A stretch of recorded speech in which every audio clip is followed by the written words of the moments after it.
It's totally undemocratic. I can't imagine myself campaigning for the European Union. It is driving a neoliberal agenda, and we can see this in France, we see it in Greece. I can hardly be called a little Englander. There is nothing progressive about the EU at all. It is impossible for the European Union to be a democracy. We would be better out of the EU, we would be freer. We should be in charge of our own future.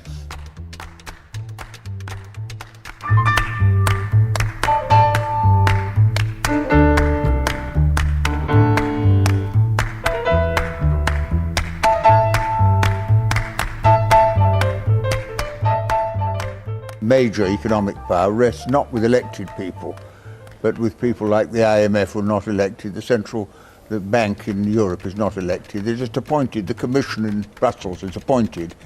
And gradually, I think people see the major decisions taken away from the area of democratic control, and they want it back again.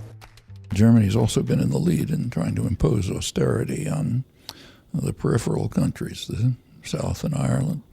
Which is kind of ironic if you look back at recent history.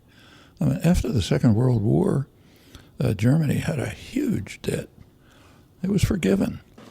We have to stop, A, confusing the Eurozone with the EU, and secondly, confusing the EU with something that is progressive. There is nothing progressive about the EU at all. Not just me, but many other people on the left now are openly discussing creating a special organization, the Left Against Europe, to campaign because of what they've done to Greece and to campaign to pull out, which would be a blow to them. When we see what's happened to Greece, when we see what's happened in Spain, in Portugal, and even in Ireland, we've seen that the European Union has been responsible for ending collective bargaining, for totally ignoring the democratic wishes of elected governments, and of imposing a form of rule which has not been asked for by the people of those countries. This was one step in what to me looks like the descent of the European Union into a force-based organization. So, because you can smash Greece, you smash Greece. The European political elite is trying its utmost to suppress and get rid of the first left government in Europe.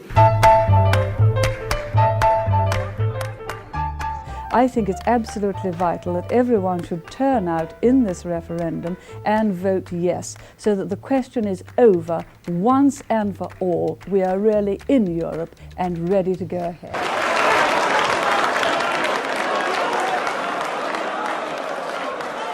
Voting for a bloc which is moving, pressurised by these two right honourable gentlemen into economic and monetary union. Neither of them would deny it. A bloc which will then develop into a complete federal state with its own defence policy, its own currency, its own armed forces. This then is the new internationalism, a selective relationship with the rest of the world, controlled and dictated by a powerful European bloc. And what kind of internationalism is it that says that henceforth this country must give priority to a Frenchman over an Indian, a German over an Australian, an Italian over a Malaysian? This isn't the language of internationalism. This isn't the language that we've been hearing in this debate tonight. It is Euro-jingoism. These are your great pro-marketeers, your great internationalists. This is the...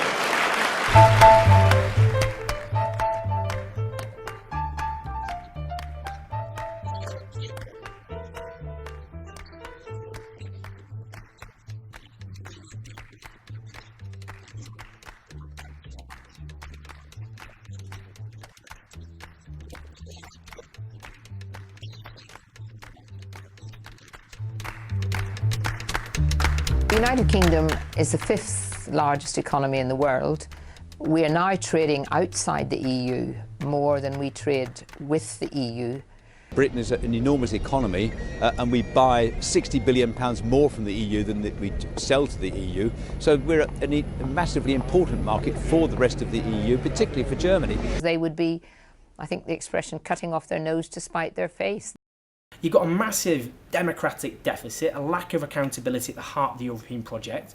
You've got the Transatlantic Trade and Investment Partnership, negotiated in secret with large corporations between the EU and the US. You've got other treaties that promote the privatisation of public services, directives that stop, for example, the renationalisation of railways if the people of this country had decided to do so. It's an attack on democracy. I can't imagine myself campaigning for the European Union as things stand.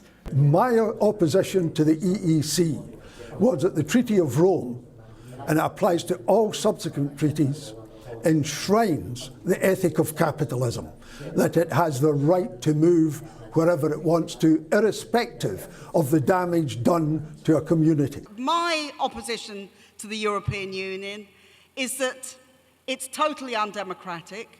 It is driving a neoliberal agenda, and we can see this in France, we see it in Greece. And what you're finding across the continent is the race to the bottom, the getting rid of people's rights, the getting rid of conditions of work, the weakening of collective bargaining. The idea that somehow this is an institution which brought us workers' rights is something which is sickening, because workers' rights in this country, including equal pay, the first strike for equal pay was the London women bus workers in 1918, and we finally got the law in 1970 before we joined the EU. This had to do with decades of campaigning and fighting and struggling and going out on strike.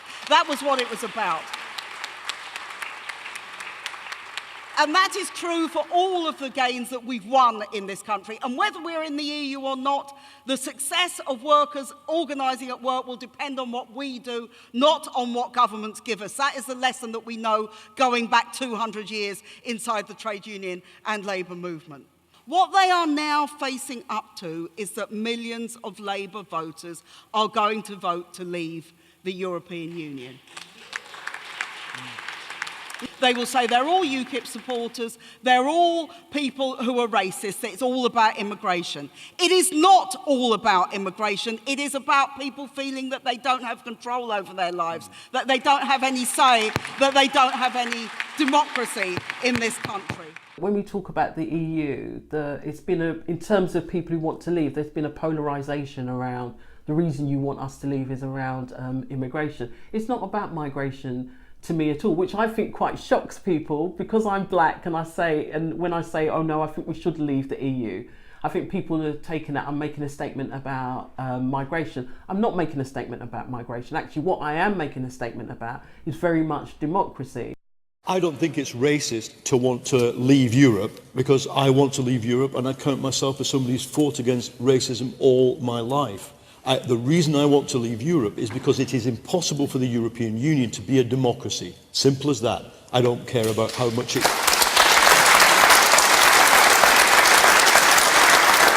I don't care how much it costs us. If it was doing its job, it would be worth paying. I think we're going to need more migrants. I want to nail the lie that to be on this side of the argument is to wallow in nationalism. As a matter of fact, I hate nationalism.